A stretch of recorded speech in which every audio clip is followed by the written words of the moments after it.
যেন 24 কোটি রুপির মিচেল স্টার্কের চেয়ে শতগুণ ভালো 2 কোটি রুপির বাংলার মুস্তাফিজ।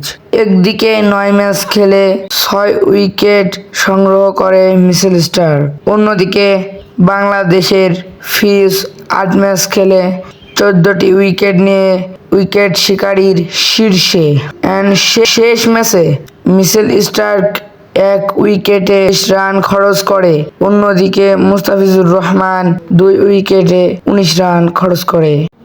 ম্যাচের একসময় পাথিরানা 13 পর 2টি উইকেট নিয়ে 13টি উইকেট নিয়ে মুস্তাফিজের উপরে উঠে যায়।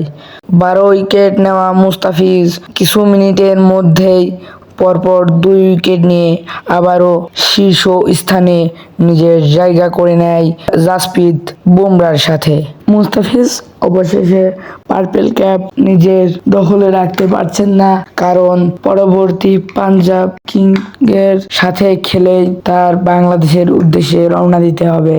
বাংলাদেশ ক্রিকেট বোর্ড বিসিবির সভাপতি নাজমুল হাসান পাপন বলেন, আইপিএল থেকে মুস্তাফিজের কিছুই শেখার নেই।